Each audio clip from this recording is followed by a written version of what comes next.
Welcome to the Nerd Party. Hello, I'm Lee Hutchison, host of Filibuster, and I'm joining you for a little special announcement before we kick off today's episode. If any of you follow us on social media, you'll have recently seen that we've been hit by a legal claim. Fortunately, we can't go into the specifics of the amount, but what they're asking for is less than it would cost to go to court, and they know that. But the Nerd Party is a not-for-profit, and it's just a group of nerds like myself, Tristan, Matt, Mike, everyone, just talking about nerdy things. We unfortunately don't have insurance for something like this, and we need your help to fight this and to battle this predatory legal practices that have hit us. This could happen to anyone. If you're listening and you've got a podcast, it could easily happen to you. If you're a listener of podcasts, it's very possible that your favourite show could be hit with something like this. The amount we're asking for will help go towards fighting that battle, but every cent, dollar, anything will go towards that legal cost. A lot of you have listened to the Nerd Party for several years, and we've never asked for anything like this before. Usually we just ask for a share or a like on Facebook or Twitter or Instagram, whatever, but today we're asking for something a bit more than that. So anything that you can donate, please go to gofundme.com/the Nerd Party and use the hashtag TNPFight to spread the word. Help us out, it will truly make a difference. Now, enjoy the show. Let the filibustering begin. Welcome to Nerd Party.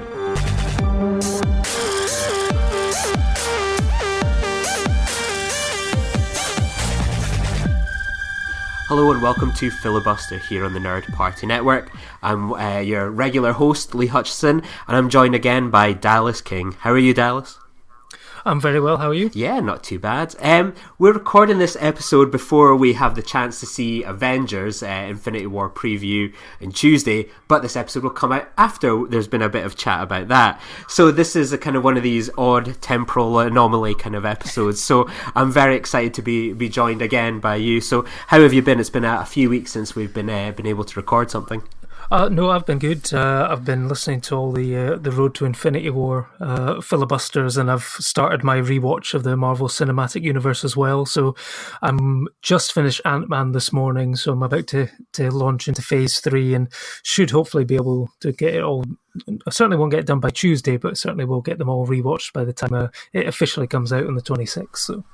I know, I feel for you. Like, we did the spreadsheet for this Road to Infinity War all the way in November, even though we're kind of recording the episodes now. But there's a space with your name on it for Thor, Ragnarok, and Black Panther if you ever want it. So we'll keep that nice and warm for you. Okay, yeah, no, I think I might be able to do that, yeah. Uh-huh. Now, what we're going to be kind of doing today is just sort of talking about some of the movies we've been catching recently, and some of them are certainly, been movies we've both been looking forward to or have been sort of kind of expecting. And you were also talking about you've just been watching the MCU. I think I saw a tweet this week that said, "I promise I'm not trying to police anyone's life choices, but seriously, all you guys who are rewatching the entire MCU, there's like all these other movies, right?" And my view on that is it's possible to do both. And you've just mentioned there, you've just recently watched Ant-Man. This morning I finished Avengers Assemble and Iron Man 3. But we've also been watching new movies as well. So it is in fact possible to do both. So we're going to kind of dive into some of those original movies today. And I think the first and only place to really start is Ghost Stories. I know this was a movie you mentioned on our Glasgow Film Festival episode that you were so excited to see, but unfortunately due to the snow you missed out on. So obviously this movie was previously a play, and I feel you're the expert here. You've seen the play, you've seen the movie. I want to hear about your first sort of experience with Ghost Stories before we even kind of knew there could be a film coming along. Okay, yeah, I've seen the play. I saw it twice, actually. I enjoyed it so much the first time that I actually took a friend to go and see it the second time, because I think, as you've known, having seen the film as well, it's a film that potentially benefits from a second viewing, and the play actually benefits from a second viewing because you start looking out for certain elements of it. And I think I saw it because I think I'd heard it with good reviews, and also because of the the people involved, Andy Nyman, who's worked on sort of Derren Brown stage shows and on television series, and Jeremy Dyson, who's one of the co-creators of the League of Gentlemen. He's more of the writer, though. He's one that doesn't appear on screen, but the sort of sense of humour and the sort of he's clearly a fan of horror and stuff like that, with the influences that have gone into League of Gentlemen. So I wanted to go and see it, and I was really sort of blown away by the play. The play does differ slightly in the sort of framing device of the stories that are told in compared to the film. It had to be done slightly differently. But I was excited to see how they transferred it to the big screen, and I, for one, thought that it was generally successful in replicating the formula of it.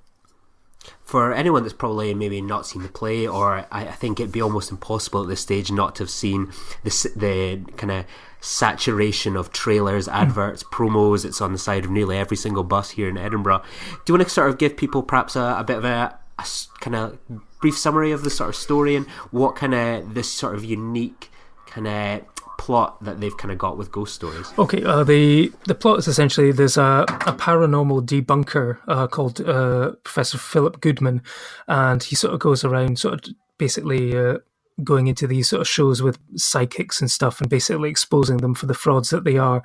He doesn't believe in the paranormal and is firmly against it, and he's given 3 cases by a formal paranormal expert and is asked to explain them because this guy just couldn't, and he's on his deathbed and he wants to be told that, you know, there is no existence after life and there's no paranormal, and he wants to be sure that, because these were 3 cases that he couldn't explain. So Dr. Philip Goodman goes to 3 different people and they tell them their stories of sort of horror and experiences with the supernatural. And there's 3 stories: a night watchman who experiences something one night on a late shift, a student who's driving through the woods and experiences something, and then finally a sort of smarmy businessman who is plagued by a poltergeist in his house. And the 3 stories are all sort of disconnected, sort of individual stories, but there's as the film goes on and as the play went on, you start to realise that all 3 are maybe slightly more connected than what we initially might believe. So with that, obviously you saw the play. Was there much difference between sort of the play and the film in terms of story alone at this stage? Well, in the play, it's essentially the audience are experiencing a lecture given by the professor, who is basically telling everyone about these 3 cases that originally couldn't be explained, and he sort of sets about telling them, and then so he's at the front of the stage, and then slowly it sort of changes to the back of the stage where the person telling the story is then sort of put into the sort of the ghost story element of it. So in the film, you know, he starts interviewing the people, and then it sort of transitions into a sort of standard sort of horror movie type element where they're in this place and they start to get freaked out. And I mean, the purpose of a good ghost story is basically you build up the tension, and there's this big jump scare, so a big release of tension and suspense at the end of it, and you get this big sort of scare that's meant to leave everyone sort of screaming and jumping up in the air. I mean, it works very well in the sort of theatrical aspect, and you know, I think it does work. Overall, it works quite well in the cinematic aspect. Particularly the first story for me, the one with Paul Whitehouse, who actually surprised me because I thought he was fantastic in this. I've only really ever seen him in sort of comedy roles and stuff like The Fast Show and whatever, but I thought he was fantastic in a dramatic role as well. And it'd be interesting to see you, because I know you were slightly had a different view of it compared to me, didn't you? Yeah, I was pretty disappointed, to be honest. It was a movie maybe I was just a little too hyped up with when I was watching sort of these trailers and adverts and hearing sort of kind of good word of mouth about the play. I thought, I'm really excited for this. So I went to see it sandwiched between A Quiet Place and Thoroughbreds yesterday, and I came out of it sort of a bit disappointed. I agree. I thought the Paul Whitehouse storyline was the most exciting. I thought that, you know, I felt a bit uneasy, a bit, you know, nervous watching that. Whereas the other one sort of left me a bit cold and uninterested. And then when sort of the big reveal comes at the end, it sort of saves it a little bit for me. But I kind of came out just not plussed or kind of overly excited about it. I thought all the scares were the sort of jump scares, and apart from the first one, there didn't seem to be much sort of atmosphere or tension. It was just really disappointing, and I came out of it thinking, God, I wish I'd seen the stage play. And I'd read, a friend had seen it as well, and he said, oh, it was, he really liked it, because you would go into that and they would generate some smells, and there would be, breezes. It felt like a real interactive sort of experience, whereas sort of just watching this on the screen, I just sort of struggled to get into any of the stories. I thought, that's okay. It wasn't what I expected. I thought the stories would be more gripping, perhaps a bit interesting. And I love things about debunkers. You obviously mentioned Derren Brown. Derren Brown did a really good documentary a few years ago where it was all about this psychic that talks to the dead, and he goes with them on sort of tour and watches how he does it, and kind of tricks people, and hearing this guy, how he feels he's justified in claiming that he speaks to the dead. And I even actually ended up going to see him in Edinburgh to kind of get a kind of real view of it myself. But I just found it to be, sadly disappointing, and it was just maybe just didn't live up to the hype for me. I thought, out of the three movies I watched yesterday, it was the biggest letdown, sadly. Yeah, no, I think I was coming at, I guess, from a different perspective because I had seen the play, so I kind of knew where it was going to go, and so therefore I was looking for certain things along the way. I don't want to spoil it for anyone, but I mean, there's certain numbers that sort of appear quite regularly in all the different stories that lead to something. But I thought certainly in the play, the sort of final act where it all sort of comes together worked. It was more streamlined, and it sort of worked better in the play. I thought they still did a good job of trying to achieve that in the film, but there was just it did work slightly better in the play. But I thought that the three stories were good. Although I think Alex Lothar in the second story, the young chap who's in it's the end of the effing world and stuff like that, he is in danger, I think, of being typecast as a very strange sort of young man who's a potential psychopath and stuff like that. I think he needs to maybe do something, because everything I've seen him in, like Black Mirror and stuff like that, definitely he needs to maybe try and find something else. But I thought it was a good one overall, and I thought it was a good adaptation of the play. But I think I think the overall, the final act and the final story that sort of comes together, there's sort of more hints dropped in during the course of the play, because I think for audiences just watching the film, that last bit maybe sort of comes out of nowhere and is a bit sort of like, oh right, okay, whereas there's little bits sort of come through in the play. But overall, I thought I enjoyed it. I thought it was good, and it was great to see sort of two great horror films come out the same weekend, because often it's a while that you get one good horror film, but to get two in the same weekend, and it'd be interesting to see how both of them do at the box office, whether there is the marketplace for two of them. I think it's like, as you say, it's sort of even just getting two good horror movies, but sometimes even getting two good movies in a week can be a challenge. When you think this week we've got Ghost Stories, A Quiet Place, Love, Simon, Thoroughbreds, 120 beats per minute. I think there's something else, is there not, out this week as well? Like, it just seems like now that the sort of the Easter holidays are somewhat kind of over, it's like, right, trying to cram in all these movies into sort of a limited schedule almost before Infinity War comes along. I think so, yeah. Everyone is sort of running scared of Infinity War, and it's like, well, we better get out, so at least some people watch them while they're waiting for Infinity War. Like, of course, that's assuming that people aren't just staying at home watching the Marvel movies up to Infinity War, of course. Absolutely. It just seems like it's just one of these weeks where it's like the perfect advert for things like the Cineworld card, where you think, right, I can watch all these different movies at one time, and it's really exciting that there's so many good movies to watch this week. But I fear that they're all going to kind of cannibalize each other. But I imagine A Quiet Place will come out on top. It was the the busier of the three screens I was in yesterday. But I think that's going to have sort of the universal appeal. It's got all this great word of mouth, and something like Love, Simon, I expect will do really well. But then perhaps movies where I wasn't maybe the biggest fan of Ghost Stories, it's sort of an original piece of cinema, as it were, even though it's adapted from a stage play. And I just see sort of movies like that, Thoroughbreds, 120 beats per minute, sort of just falling kind of under sort of in the cinema 1 or 2 weeks and then gone, just because there's all these other movies that are just grabbing the attention. It seems a bit silly that they've all been crammed into this 1 week, really. Yeah, no, I think it's a shame, and it depends. I mean, certain cinemas may only have them for certain screenings. Because, I mean, I watched Journeyman last week, the Paddy Considine boxing film, and there was only one cinema in Aberdeen showing it, and it had one screening per night at 7:40, and that was it. And then it was gone. It was like, you've got 7 opportunities to see this film in Aberdeen, and then that's it. You can't see it again. So I mean, I made sure to see it, and I thought it was a fantastic film. And those are the kind of films that you wish would get the opportunity to find a bigger audience, but it's something that, you know, people will have to try and find, you know, along the line at a later date. But I guess we'll see you know, what happens with all these films. But I think Quiet Place will win the box office, because also, I mean, I guess it's for you, you know, seeing Ghost Stories after you see Quiet Place, nothing is going to be as good as Quiet Place. For me, I thought it was just a 5-star classic.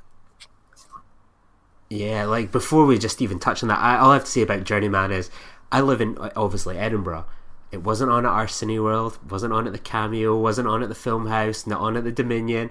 It could have been on perhaps at the Odeon Review. I don't think so. It almost seems to have just totally skipped by Edinburgh altogether. So I'm incredibly jealous that you even got the 1 or 2 opportunities to see it in Aberdeen. It's really bizarre that we've got nothing really here of it. It's a shame, but we did get A Quiet Place, so you obviously touched upon it there that you were a big fan of it. What I've tried my best to sort of not go into this movie knowing too much out with the trailer. I saw that, I was sold by the concept. What was your expectations going into the movie? And obviously you enjoyed it. Why did you feel it sort of delivered to you then? I mean, I went in with little to no expectations. I mean, having seen the trailer, I mean, it was the concept that sold it to me. I mean, this is a film which was produced by Michael Bay and directed by Jim from The Office, which is, I mean, actually surprisingly, that the 2 horror films out this week had Jim and Tim from The Office, because Martin Freeman's in Ghost Stories, so yeah, that's a weird connection there. But I mean, I didn't realise he'd really directed much before, but it was the concept. It was basically, you know, silence is survival, and there's these monsters which hunt by sound, and you have to remain as quiet as possible. I mean, there was that great Buffy episode Hush, which was done in a slightly different way, and where the monsters actually removed people's voices so they couldn't scream and warn each other that it was happening. But for this, I mean, for me, it was really just the execution of it. I thought it was absolutely superb. I mean, it hit the ground running and then sort of never let up. It was just set piece after set piece after set piece, and I just thought it was just so well done. And I thought the actors were fantastic, and that it was the family bond that you really bought into, and you were actually, I don't know if it was like this in your screening, but our cinema screen, you could not hear anyone making any noise. You know, everyone was utterly silent. There was no mobile phones going, there was nobody talking, there was nobody eating popcorn and rustling and stuff like that. Everyone seemed as scared to make a sound in the screen as it was up on the big screen as well. I wish my screener was okay. I had to actually move at the beginning of the movie. It kind of starts, and I was quite happy that the scene that was sort of heavily in the trailer with the NASA spaceship was within the first few minutes. Like, when I saw this sort of trailer originally, I thought, oh, that's probably going to be towards the end, that, you know, they're on this long journey and, you know, they're nearly there and this sort of thing happens. So I was glad that, like, they got that out of the way, and I felt like nearly everything from then onwards would be things that I hadn't seen in the trailer footage, so it would make it even more kind of nervous or exciting. And early in the movie, and I don't know what it was, but I could hear someone's watch ticking. I was like, oh god, this isn't good. And then I don't know what someone had, but whether they had new shoes on or not. And you know, you get that, and I don't know what they were doing, but all I just kept hearing was this, like, this squelchy noise, just like constant. And I was like, and you know, when you're just trying to get into a movie, it's deathly quiet, and I felt like, oh my god, all I can hear is this noise. Oh, this is driving me mad. So I was like, right, I'll give it a few moments, and it would stop, then it would start again, and there's this couple like having some popcorn behind me, and one of them said a couple words to her partner. I was like, oh my god, right, I'm just gonna move. So I took my carrier bag from a new pair of jeans that I had, grabbed my coat, and went up towards sort of the back area. So thankfully it was like 10 to 12 in the morning, so it wasn't like a busy Saturday shift screen then. So when I got there, I was like, right, I'm just going to settle here in the back. And thankfully, it was pretty quiet up there, so I could sort of settle into the movie. And I pretty much found it relentlessly stressful to watch. I just felt really on edge and unnerved the whole time, and I've not really experienced that too often in the cinema. I think of Descent made me feel that way, and Sunshine. It was one of those movies I remembered sitting, actually moving towards the edge of my seat physically. So it was really nice to have that sort of experience again in the cinema. So I was really impressed, even if the film hadn't been, whatever, to get that experience, that feeling out in me was a success. So I was really impressed. So what was it like about the story, for example, that you really particularly enjoyed, and what were some of the standout moments for you that you can kind of talk about without perhaps spoiling it? For me, I don't want to spoil anything, because there's a plot point in the thing which wasn't featured in the trailers, and it's a huge thing that basically sort of makes the audience question, oh my god, what would I do, in that it's sort of something that could basically threaten the entire family.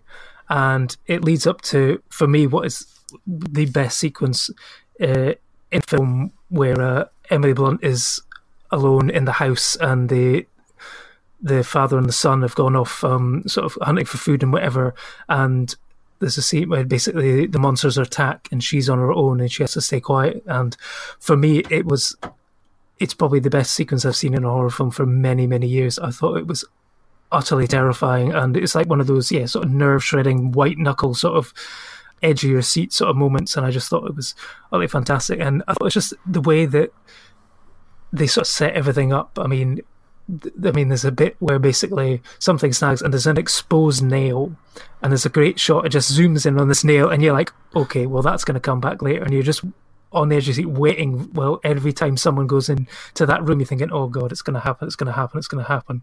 And then I just thought it was just so well sort of set up and so well executed that, for me, it's probably the best sort of horror film I've seen since It Follows a few years ago, which sort of had a similar sort of high concept thing of, what would happen if, this thing just keeps coming and keeps coming and keeps coming and will not stop. And I just thought it was, fantastically executed. When I saw that nail for the first time, I had the same reaction as you, like, oh God. And I almost just sort of imagined this sort of Jaws theme starting to play there, like, doing it. And I was like, oh no, like, and it would just be when she's walking down the stairs, I was like, oh no, please don't go down that stairs. And it was one of those moments when I was watching it, I kind of felt like, and I mean this in the best way, I was like, I wouldn't mind if the film ended now, because I just wanted to, like, just relax for a few moments. And I just thought that was such a great feeling, like, and it wasn't in any sort of disrespect to the movie. It was like, this film is so effective. It's like, I feel so uncomfortable in my seat here, like, I'm so stressed for this family, please let me kind of let's end here, let's leave it on a happy note or something like that. And I thought that was just so effective to kind of generate that sort of feeling in you. And one thing, I mean, it's no spoiler, and I only really found out afterwards, was that the young daughter, Reagan, is actually played by a deaf actress, Millicent Simmons. I hope I'm pronouncing that correctly. I thought that was really good to see her, get a role in this sort of movie where she is a deaf girl and she genuinely is deaf. And it's silly things like that. You think, well, that's really impressive that they've been able to cast her. And, for someone like John Krasinski, this is his, first kind of major directorial movie, to direct children and to direct someone, that's deaf. I can imagine that presents some challenges. And I mean, I work with people with disabilities myself, and it's such a challenge to be able to communicate in a congruent level with someone where perhaps they've got a disability. And I would say that I think that's just incredible that he's managed to achieve that and taken that option when it would perhaps have been easier for him to say, yeah, just pretend to be deaf. But he's actually gone all the way out, and I think that's an incredible testament to him and the representation in this movie.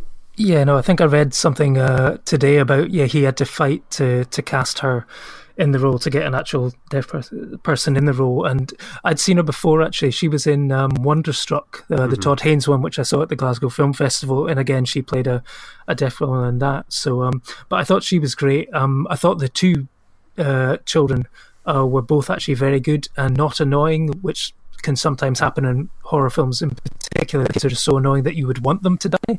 But in this case, I didn't. I actually wanted them to survive. And I thought also the sound design team deserve an award, because I thought the sound mixing and the sound editing in this film was fantastic, especially when it went to the perspective of the deaf girl Reagan, because there was no sound.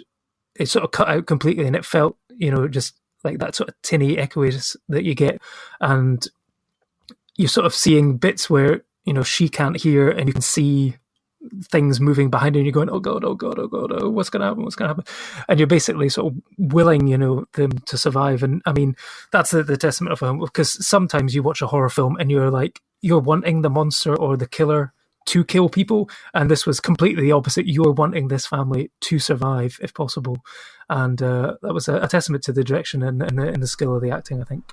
Yeah, and it's just all the impressive choices. Like you're dropped straight into this movie. You open the first minute, it's like day 82, and I like things like that. Like with a film like this, it never outstays its welcome. Like such limited dialogue. I'm sure for like some modern audiences, it could be like, oh no, this is like perhaps not going to engage with someone, or they would perhaps get distracted and perhaps look at their mobile phones. So I really liked how it was like, right, it's a lean, mean running time.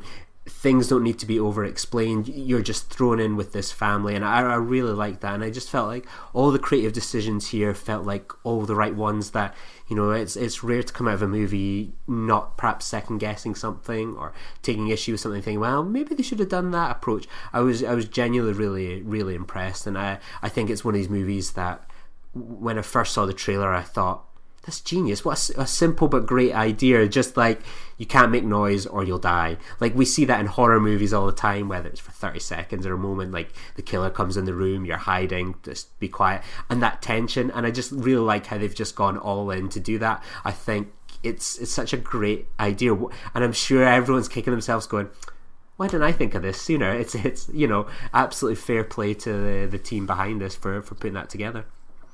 Yeah, no, I had the same thought. I think I actually mentioned it in my review that, yeah, it's one of those horror films that you go, it's an idea so simple that you wish you'd done it first. But even if I had thought of this, I don't think I could have done it as well as they have delivered this film. And I couldn't really fault it. And I'm not going to, but it's a film which left me with almost like a punching the air moment at the end. You're like, yes. It was just, I thought it was faultless for me. Absolutely. So what other kind of movies have you kind of been catching lately? It's been sort of the Easter week kind of weeks have been happening. We've had quite a few movies, and we spoke about just this week, there seems to be so many out. So what's been kind of catching your attention lately at the cinema, or have you been catching up with it at home? I'm trying to think. I think that's actually everything I've sort of seen recently, because I have been spending so much time. I think I've now watched, I think it's 12 or 13 of the Marvel films over the last 2 weeks. So that has taken up a lot of time. But I did see the likes of like Pacific Rim Uprising, which is a film which does exactly what it says on the tin and has giant robots fighting giant monsters. And I couldn't really complain, because I thought John Boyega was just sort of pure charisma in that film, and I thought it was great. So I thought it was fantastic. It was a lot of fun, that one. Crazy sort of popcorn film, but a lot of fun. That was one movie I just totally missed. It's like I wasn't the biggest fan of the first one, so I kind of it slipped my kind of radar. I think it's still out, so I might catch it in the next kind of week or two, depending on the timeline. So, but one thing that I definitely know we've both seen, and I'm really curious to get your opinion on it, because I think you were a fan of the book, is obviously Ready Player One. That was probably one of the big movies of sort of the Easter break, and seems to be generating a lot of opinion online. How did you sort of go into the movie? Had you read the book, and what were your expectations of Spielberg's return to sort of blockbuster cinema? Oh yeah, I'd read the book a couple of years ago, so I was looking forward to it, because I liked the sort of concept, the sort of Willy Wonka chocolate factory style quest within the video game world. And for me, I thought they did a really good job of adapting it, because a lot of criticism about the film and the book in particular was it was just a string of pop culture references of, oh, hey, do you remember this? Oh, look, I know about that. Mm-hmm. And apart from like the first sort of big action sequence, which features loads of different sort of characters driving loads of different famous vehicles from films and stuff like that, it sort of gets that out of the way and then sort of gets on with the story. And a lot of the references sort of visual clues, so you can have a lot of fun sort of looking in the background and stuff like that, going, oh, there's such and such and there's such and such, but it's never done at sort of the exclusion of the audience who may not be aware of, certain video games that from the 80s and stuff like that. So I thought that it was quite streamlined, and for me it features one of the best sequences of the year, the second quest where characters go into a certain film. I was like, I can't believe they're doing this.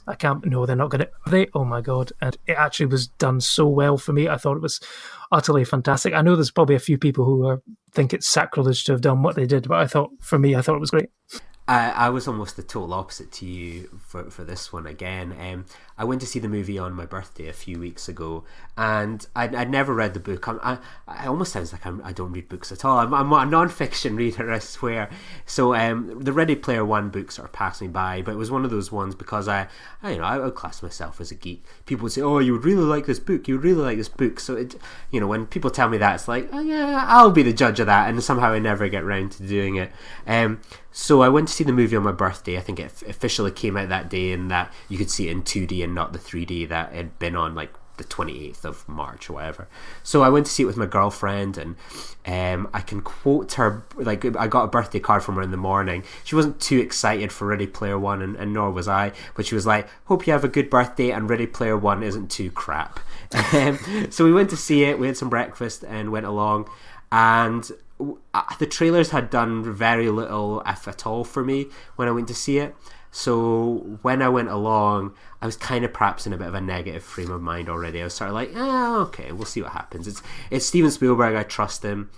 And I came out of it, and me and my girlfriend rarely agree on movies. We're usually polar opposite. And we both came out there, and she's recently got a Cineworld card at the start of the year, and she's got a letterbox now, and she'll come out and go, so how would you rate that on your letterbox? And I was like, I'd give it a 1. And she was like, me too. So that was a very rare kind of matchup for us, and I just really didn't like it at all. I found it really boring, to be honest. The story just didn't do much for me. The characters, apart from Ben Mendelsohn, I didn't care about them at all. I thought it looked really bland. The color scheme of like the big battle sequences didn't do much for me at all. My main worry going in was it was going to be like a sort of Big Bang Theory style thing where it's like people quoting like fiction and no context whatsoever to like each other, and like that's how they show like this is a big geeky world. But that really wasn't kind of there. So I was kind of that kind of fear was non-existent. It was just unenjoyable, and I found it to be a real slog to watch, and I could just feel myself fidgeting in my seat. I was genuinely disappointed that in the end that it felt like Spielberg sort of just dropped a bit of a clanger with this one for me. Oh yeah, no, I think I know what you mean. For me, I actually felt that the Avatar performances were more interesting than the actors in real life. For me, I thought that some of them, like Ty Sheridan, was actually almost had more personality within the video game than he did in the real life. So in that aspect, and I thought, Ben Mendelsohn was a bit sort of a corny, sort of hammy villain, yeah. But for me, I thought it was it passed up. I think a lot of people were down in it based on the trailers and stuff, and I think of their apparent perceptions of the book and things like that. But I thought he did Spielberg actually did a better job of. I think it was better than people had of the negative opinion that people had when they were going in. But yeah, it's definitely not for everyone. So. Yeah, so obviously, kind of like you were talking about, like your kind of movie watching has been largely dominated by sort of the Marvel Cinematic rewatch, and obviously we haven't had a chance to get you onto our kind of big Marvel rewatch show yet. So I'd love to know, you've got a nice open forum here. What have you sort of learned 2 phases in? Like, is there sort of like we've probably all watched some of these movies multiple times, or maybe once or twice. What kind of movies have maybe caught you by surprise on the rewatch that you thought were maybe good at the time, don't hold up, or perhaps the other way around? And how are you feeling at this stage about Infinity War? Well, I mean, it's looking back on it, you sort of get you sort of pick up on little things which may or may not have been there from the beginning and are now paying off. It's like in the first Iron Man, when it's like Jarvis sort of tells after Iron Man after the first fight, it's like, well, it wasn't built for space travel. And then, sort of going in the Avengers, eventually that he's going to be actually going into space at sometimes and stuff. There's this little seeds planted that are looking that they may potentially pay off and stuff like that. But you do sort of see you pick up on the tropes and stuff that you maybe didn't first time around, that, sort of phase one was pretty much ending with two CGI people in metal suits hitting each other a lot. And then the second phase is large things falling from the sky onto large populated areas and stuff like that. But for me, I think, it's like phase one was sort of standard sort of origin story plots. And then phase two, they're getting a bit more confident and sort of playing around. So sort of Iron Man 3 is very sort of different to what has come before. Thor 2 for me is the weakest film out of all of them. But Winter Soldier for me was the best one in phase 2, and I think the Russo brothers have sort of nailed exactly what the Marvel Universe needs, and I think they have directed the best action sequences for me across the whole thing. I think Winter Soldier's action is fantastic, and Civil War as well, which is the next film I've got to rewatch, and I'm really looking forward to it. That, up until now, I think has been my favourite one on first viewing, so it's going to be interesting to see if it holds up on the second viewing as well. Yeah, like it's been quite exciting that originally I started watching these Marvel movies with my girlfriend. We've watched quite a few of them randomly out of order sort of in the previous few months, and I was like, right, I want to just kind of rewatch them all in order, or I'm going to hold out unless one of the cinema chains is going to do sort of a marathon.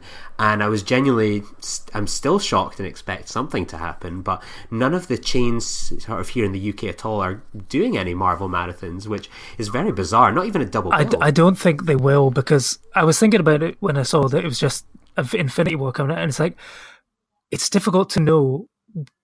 You couldn't really put one film on before it, because which film do you choose? Because there's not really one specific film which will link directly into the start of Infinity, apart from Thor Ragnarok perhaps, but that's only just really at the very end. So unless it's an all or nothing thing really to do, you'd have to really screen all 18 films back to back. But then I think over here, and possibly in the States, is that issue of the Incredible Hulk being owned by Universal. That was not part of the I think they did a marathon over in the US before Age of Ultron, and that wasn't involved. So yeah, it's an all or nothing thing, which is, I think, why everyone's sort of watching them at home, sort of either one a day or just whenever they can up into it.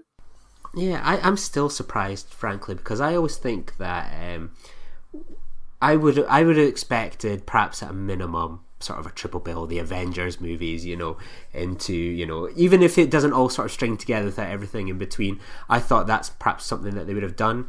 I think of some of before Age of Ultron, I went to an all-nighter.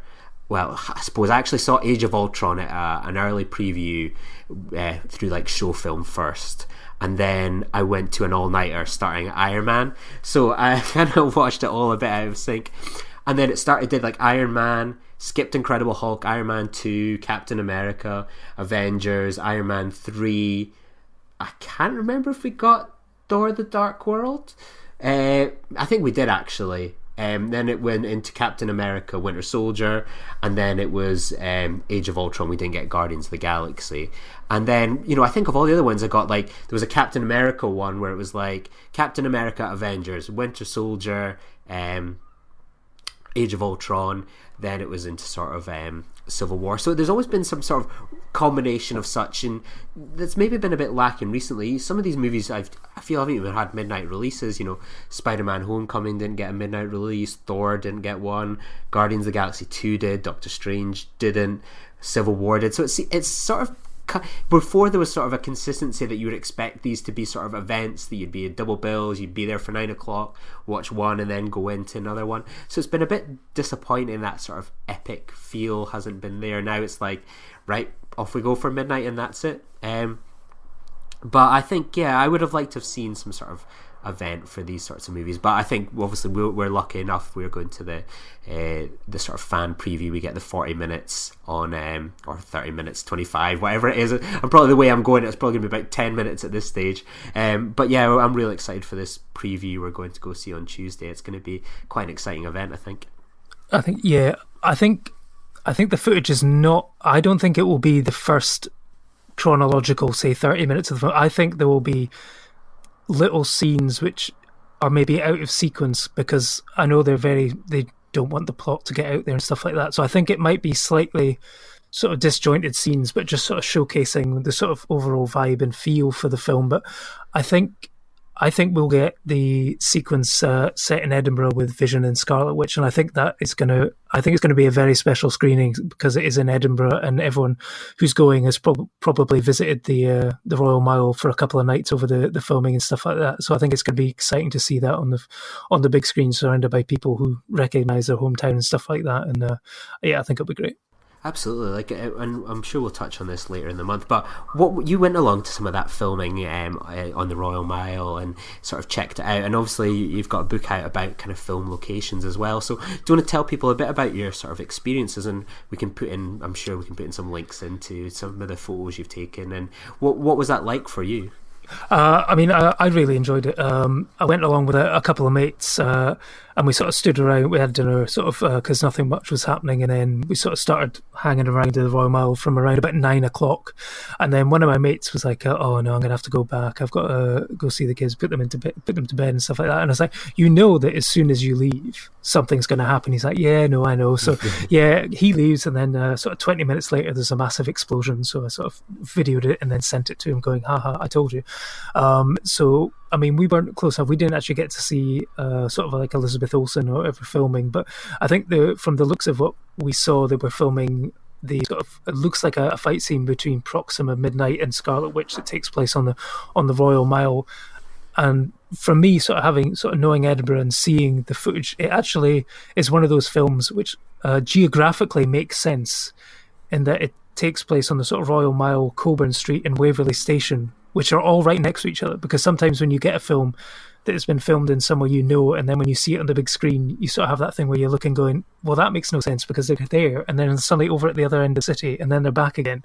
But this one actually does look like it geographically makes sense, which is good.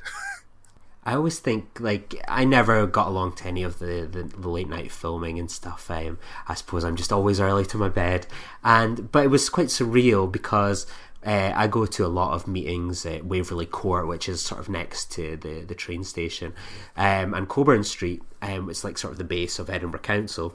So I remembered coming out of like that base one day, and I was like, like there was just all of these film crews filming outside sort of the Science Museum, and it would be bizarre, kind of like I would sort of take a shortcut through Waverley Station to sort of get back to my office, and it would be so surreal seeing sort of the green screen there that was like there for weeks. There'd be times I'd even get a train, I'd be like, there's the Avengers set right behind me. It was sort of a bizarre situation to be in, where you were like, you could take it for granted that it was sort of, this movie was a backdrop to your daily commute and was going to be the backdrop to probably the most biggest earning movie of all time. It was utterly bizarre.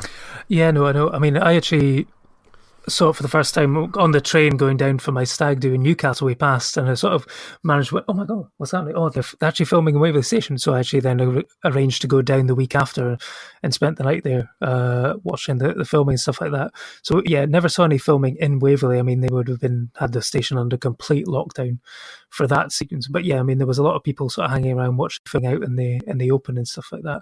And I know that they on Cockburn Street, they basically took over a shop for a month and refitted it out as a kebab shop, which, I mean, sort of ties into I guess that the Avengers still like shawarma. And it was like, because at that point you still didn't know, it's like, oh, they could just be filming in Edinburgh, but it might be somewhere else on the final film. But there was a sign in the kebab shop that said, "We will deep fry your kebab." So I was like, oh well, that settles it, it's definitely filmed in Scotland. So yeah, like I remember even like it was just sort of surreal, like the whole sort of period of time, because I remembered coming out of like on the Royal Mile is where like the council tax offices are, and I recently just moved home and I needed them to update my form, I remember coming out of that building one day, you know, doing the most tedious thing imaginable and thinking like, oh, there's all these huge cranes, yeah, they're just filming the Avengers in my hometown, no big deal. And like, even, I don't know if you would have got down, or it's not that there was anything to ever see there, but then like, with Pinewood, obviously shipped up all this like equipment and everything from down in London, and like down near sort of Arthur's Seat, you know, near the Scottish Parliament, you had all these Pinewood things with just like trucks and vans would just stay there over the night, and it was just absolutely crazy to think like, oh yeah, these are just the biggest, you know, films in the world. They're just just being made here in Edinburgh. It was I think it's going to be give people a real sense of pride to see their city represented in this way. And I think like they said that, you know, I don't even know how they measure these things, but like the impact on the city was like, could be about like 10 million, something like that. It was genuinely impressive that, you know, even if it's only like 30 seconds of footage, the impact it's going to have on the city forever, and tourism as well. Yeah, no, I think I've read somewhere that Edinburgh Council are wanting to have like a superhero weekend, the first weekend it's out, with local businesses should get behind it and do special offers for like people dressed up as superheroes or something like that. So it'd be interesting to see what they do. But I mean, they're really getting behind it, and I wouldn't be surprised if like on the opening weekend, if they looked at the box office figures, I think Edinburgh will have a huge spike in terms of the amount of money that it makes in Edinburgh compared to the rest of the UK. I think people will be going out and going to see their home city on the big screen. So. And obviously you've kind of sort of teased a bit of it on your sort of Instagram, on your Twitter feed, that you've got these little Marvel figures and are planning a bit of a trip to Edinburgh in the near future as well. Yeah, no, I think once the film comes out, I'm going to head back down and sort of try and recreate some of the shots of the film in the actual locations that they take place. So I might even be able to start it early, since we might get some of that footage on Tuesday. Absolutely, yeah, it'd be quite exciting. So that seems like, obviously this episode will come out after we have seen that footage, and we'll have some sort of reaction, kind of quick reaction sort of things to it on the website and probably the podcast then. But yeah, if people wanted to sort of, obviously you're going to be doing this sort of Marvel stuff in the near future, or kind of check out what your reaction was to sort of that footage, where will people be able to kind of find you online, Dallas, and kind of reach out to you? Well, they can find me online on Twitter at Champ Celluloid, and I've got my blog championshipcelluloid.blogspot.com, and I've got all my reviews, and I've just started posting my MCU Road to Infinity War countdown on that as well. And we'll be do something around the release of Infinity War, and it'll all be up on there. Perfect. And you can find me on Twitter at Lee_Nostromo. You can find the Nerd Party on Twitter as well at Join Nerd Party, Instagram at the Nerd Party, facebook.com/the Nerd Party, and we'll obviously be continuing our Marvel rewatch. And when we originally put the schedule together, it was designed around the American release date coming out in I think it was early May, and then obviously with that being moved up, we'll have kind of double episodes kind of coming in the near future. So it'll be one on a Monday and a Wednesday, or a Wednesday and a Friday. So you'll be getting 4 movies, Marvel reviews kind of coming up at one time. So certainly something to keep your eyes open for. But thank you so much, Dallas, for coming on and proving that people can watch Marvel and other original movies at the same time. And we'll obviously be back again soon to discuss more things. So thanks you very much for coming on. Oh, my pleasure. Join the revolution. Join the Nerd Party. Welcome to Nerd